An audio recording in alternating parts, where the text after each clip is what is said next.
Hello there, boys and girls. This is Mrs. Young, and I'm ready to read to you the next two chapters of Charlie and the Chocolate Factory by Roald Dahl. And these two chapters are going to introduce us to who the Oompa Loompas are, and also we're going to find out what happens to one of the 5 children. Okay, let's begin. Chapter 16 is called The Oompa Loompas. "You say there are no people in the world as small as that?" said Mr. Wonka, laughing. "Then let me tell you something. There are more than 3,000 of them right here in my factory." "They must be pygmies," said Charlie. "Right," cried Mr. Wonka. "Pygmies they are, imported direct from Africa. They belong to a tribe of tiny miniature pygmies known as the Oompa Loompas. I discovered them myself. I brought them over from Africa myself, the whole tribe of them, 3,000 in all. I found them in the very deepest and darkest part of the African jungle where no white man had ever been before. They were living in tree houses. They had to live in tree houses. Otherwise, being so small, they would have been gobbled up by every animal in the jungle. And when I found them, they were practically starving to death. They were living on green caterpillars, and the caterpillars tasted revolting, and the Oompa Loompas spent every moment of their day climbing through the treetops, looking for other things to mash up with the caterpillars to make them taste better. Red beetles, for instance, and eucalyptus leaves, and the bark of a bongbong tree. All of them beastly, but not quite as beastly as the caterpillars. Poor little Oompa Loompas. The one food that they longed for more than any other was the cacao bean. But they couldn't get it. And Oompa Loompa was lucky if he found 3 or 4 cacao beans a year. But, oh, how they craved them. They used to dream about cacao beans all night and talk about them all day. You had only to mention the word cacao to an Oompa Loompa, and he would start dribbling at the mouth. "The cacao bean," Mr. Wonka continued, "which grows in the cacao tree, happens to be the thing from which all chocolate is made. You cannot make chocolate without the cacao bean. The cacao bean is chocolate. I myself use billions of cacao beans every week in the factory. And so, my dear children, as soon as I discovered the Oompa Loompas were crazy for this particular food, I climbed up to their treehouse village and poked my head in through the door of the treehouse belonging to the leader of the tribe. The poor little fellow looked thin and starved, was sitting there trying to eat a bowl full of mashed up green caterpillars without being sick. 'Look here,' I said, speaking not in English, of course, but in Oompa Loompish. 'Look here. If you and all your people will come back to my country and live in my factory, you can have all the cacao beans you want. I've got mountains of them in my storehouses. You can have the cacao bean for every meal. You can gorge yourself silly on them. I'll even pay your wages in cacao beans if you wish.' 'You really mean it?' asked the Oompa Loompa leader, leaping from his chair. 'Of course I mean it,' I said. 'And you can have chocolate as well. Chocolate tastes even better than cacao beans because it's got milk and sugar added.' Now, I want to explain to you, because I looked up in the dictionary online, and I looked up to see what's the difference between cacao beans and cocoa. And it said that the cacao bean is pre-roasted. It's directly straight from the tree. But cocoa is after it's been roasted, it turns into cocoa. And then that's what they use to create the chocolate. All right, let's go on. The little man gave a great whoop of joy and threw the bowl of mashed caterpillars right out of the treehouse window. 'It's a deal,' he cried. 'Come on, let's go.' So I shipped them all over here, every man, woman, and child in the Oompa Loompa tribe. It was easy. I smuggled them over in large packing cases with holes in them, and they all got here safely. They are wonderful workers. They all speak English now. They love dancing and music. They are always making up songs. I expect you'll hear a good deal of singing today from time to time. I must warn you, though, that they are rather mischievous. They like jokes. They still wear the same kind of clothes they wore in the jungle. They insist upon that.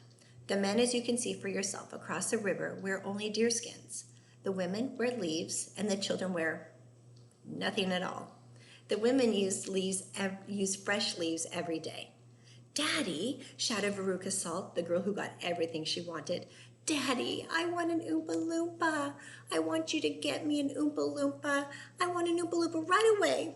I want to take it home with me. Go on, Daddy, get me an Oompa Loompa. Not now, my pet, her father said to her. We mustn't interrupt Mr. Wonka. But I want an Oompa Loompa, screamed Veruca. All right, Veruca, all right. But I can't get it for you this second. Please be patient. I'll see you have one before the day is out. Augustus, shouted Mrs. Gloop. Augustus, sweetheart, I don't think you had better do that.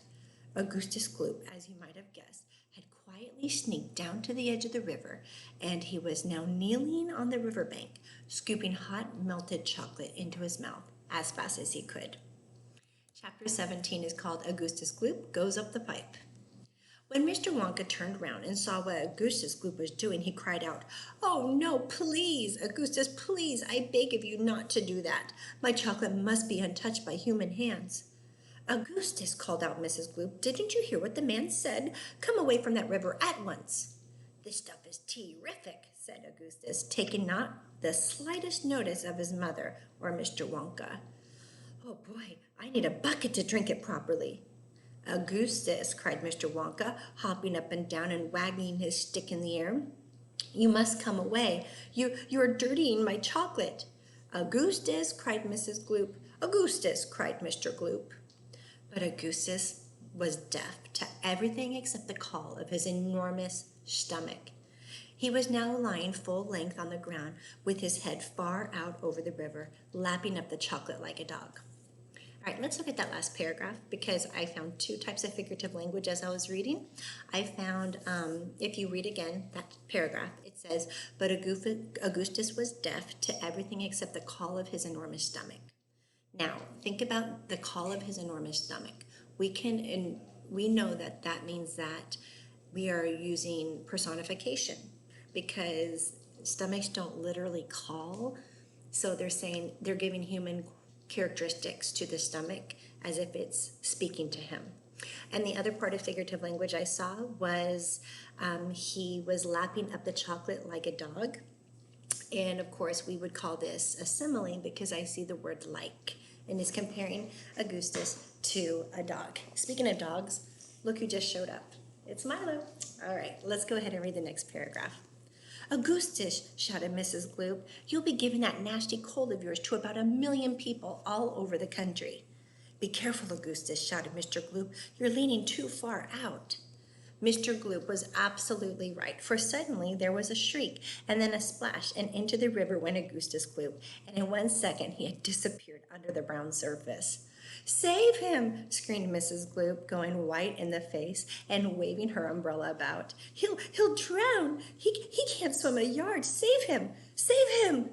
Good heavens, woman, said Mr. Gloop. I'm not diving in there. I've got my best suit on. Augustus Gloop's face came up again to the surface, painted brown with chocolate. Help! Help! Help! He yelled. Fish me out. Don't just stand there, Mrs. Gloop screamed at Mr. Gloop. Do something. I am doing something, said Mr. Gloop, who is now taking off his jacket and getting ready to dive into the chocolate. But while he was doing this, the wretched boy was being sucked closer and closer toward the mouth of one of the great pipes that was dangling down into the river. Then all at once, the powerful suction took hold of him completely, and he was pulled under the surface and then into the mouth of the pipe. The crowd on the riverbank waited breathlessly to see where he would come out. There he goes, somebody shouted, pointing upward, and sure enough, because the pipe was made of glass, Augustus Gloop could be clearly seen shooting up inside it, head first, like a torpedo. Help! Murder! Police! Screamed Mrs. Gloop. Augustus, come back at once. But where are you going? It's a wonder to me, said Mr. Gloop, how that pipe is big enough for him to go through it. It isn't big enough, said Charlie Bucket. Oh dear, look, he's slowing down. So he is, said Grandpa Joe. He's going to stick, said Charlie. I think he is, said Grandpa Joe. By golly, he has stuck, said Charlie. It's his stomach that's done it, said Mr. Gloop. He's blocked the whole pipe, said Grandpa Joe. Smash the pipe, yelled Mrs. Gloop, still waving her umbrella. Augustus, come out of there at once. The watchers below could see the chocolate swishing around the boy in the pipe, and they could see it building up behind him in a solid mass, pushing against the blockage. The pressure was terrific. Something had to give. Something did give, and that something was Augustus. Woof! Up he shot again like a bullet in the barrel of a gun. He's disappeared, yelled Mrs. Gloop. Where does that pipe go to? Quick, call the fire brigade. Keep calm, cried Mr. Wonka. Keep calm, my dear lady, keep calm. There is no danger whatsoever.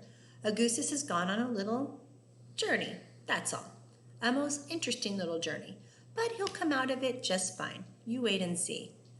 How can he possibly come out just fine? Snapped Mrs. Gloop. He'll be made into marshmallows in 5 seconds. Impossible, cried Mr. Wonka. Unthinkable, inconceivable, absurd. He could never be made into marshmallows. And why not, may I ask? Shouted Mrs. Gloop. Because that pipe doesn't go to the marshmallow room, Mr. Wonka answered. It doesn't go anywhere near it. That pipe, the one Augustus went up, happens to lead directly to the room where I make a most delicious kind of strawberry-flavored, chocolate-coated fudge. Then he'll be made into strawberry-flavored chocolate-coated fudge, screamed Mrs. Gloop. My poor Augustus, they'll be selling him by the pound all over the country tomorrow morning. Quite right, said Mr. Gloop. I know I'm right, said Mrs. Gloop. It's beyond a joke, said Mr. Gloop. Mr. Wonka doesn't seem to think so, cried Mrs. Gloop. Just look at him. He's laughing his head off. How dare you laugh like that when my boy's just gone up the pipe? You monster, she shrieked, pointing her umbrella at Mr. Wonka as though she were going to run him through. You think it's a joke, do you? You think that sucking my boy up into your fudge room like that is just one great big colossal joke? He'll be perfectly safe, said Mr. Wonka, giggling slightly. He'll be chocolate fudge, shrieked Mrs. Gloop. Never, cried Mr. Wonka. Of course he will, shrieked Mrs. Gloop. I wouldn't allow it, said Mr. Wonka. And why not, shrieked Mrs. Gloop. Because the taste would be terrible, said Mr. Wonka. Just imagine it. Augustus-flavored chocolate-coated Gloop? No one would buy it. They most certainly would, cried Mr. Gloop indignantly. I don't want to think about it, shrieked Mrs. Gloop. Nor do I, said Mr. Wonka, and I do promise you, madame, that your darling boy is perfectly safe. If he's perfectly safe, then where is he? Snapped Mrs. Gloop. Lead me to him this instant. Mr. Wonka turned around and clicked his fingers sharply 3 times. Immediately, an Oompa Loompa appeared as if from nowhere and stood beside him. The Oompa Loompa bowed and smiled, showing beautiful white teeth. His skin was almost pure black, and the top of his fuzzy head came just above the height of Mr. Wonka's knee. He wore the usual deerskin slung over his shoulder. Now listen to me, said Mr. Wonka, looking down at the tiny man. I want you to take Mr. and Mrs. Gloop up to the fudge room and help them find their son, Augustus. He's just gone up the pipe. The Oompa Loompa took one look at Mrs. Gloop and exploded into peals of laughter. Oh, do be quiet, said Mr. Wonka. Control yourself. Pull yourself together. Mrs. Gloop doesn't think it's funny. It's at all funny. You can say that again, said Mrs. Gloop. Go straight to the fudge room, Mr. Wonka said to the Oompa Loompa, and when you get there, take a long stick and start poking around inside the big chocolate mixing barrel. I'm almost certain you'll find him in there, but you better look sharp. You'll have to hurry. If you leave him in the chocolate mixing barrel too long, he's liable to get poured out into the fudge boiler, and that really would be a disaster, wouldn't it? My fudge would become quite unedible. Mrs. Gloop let out a shriek of fury. I'm joking, said Mr. Wonka, giggling madly behind his beard. I didn't mean it. Forgive me. I'm so sorry. Goodbye, Mrs. Gloop and Mr. Gloop. Goodbye. Goodbye. I'll see you later. As Mr. and Mrs. Gloop and their tiny escort hurried away, the 5 Oompa Loompas on the far side of the river suddenly began hopping and dancing about and beating wildly upon a number of very small drums. Augustus Gloop, they chanted. Augustus Gloop, Augustus Gloop, Augustus Gloop. Grandpa, cried Charlie, listen to them. Grandpa, what are they doing? Shh, whispered Grandpa Joe. I think they're going to sing us a song. Augustus Gloop, chanted the Oompa Loompas. Augustus Gloop, Augustus Gloop, the great big greedy nincompoop. How long could we allow this beast to gorge and guzzle, feed and feast on everything he wanted to? Great Scott, it simply wouldn't do. However long this pig might live, we're positive he'd never give even the smallest bit of fun or happiness to anyone. So what we do in cases such as this, we use the gentle touch, and carefully we take the brat and turn him into something that will give great pleasure to us all. A doll, for instance, or a ball, or marbles, or a rocking horse. But this revolting boy, of course, was so unutterably vile, so greedy, foul, and infantile, he left a most disgusting taste inside our mouths, and so in haste we chose a thing that, come what may, would take the nasty taste away. Come on, we cried, the time is ripe to send him shooting up the pipe. He has to go, it has to be, and very soon he's going to see, inside the room to which he's gone, some funny things are going on.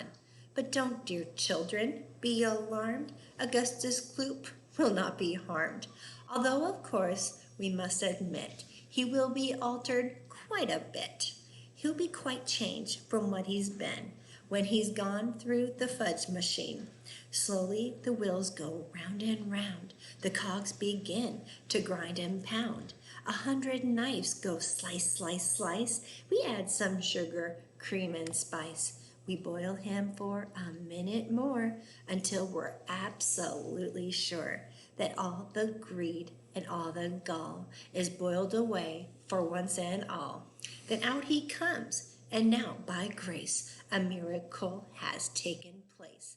This boy, who only just before was loathed by men from shore to shore, this greedy brute, this louse's ear, is loved by people everywhere. For who could hate or bear a grudge against a luscious bit of fudge? I told you they loved singing, cried Mr. Wonka. Aren't they delightful? Aren't they charming? But you mustn't believe a word they say. It's all nonsense, every bit of it. Are the Oompa Loompas really joking, Grandpa? Asked Charlie. Of course they're joking, answered Grandpa Joe. They must be joking. At least, I hope they're joking. Don't you? All right, we'll go ahead and finish today, and we will move right into Chapter 18, Down the Chocolate River, tomorrow. Thank you for joining me today, and I hope you have a wonderful day. Stay safe. Bye.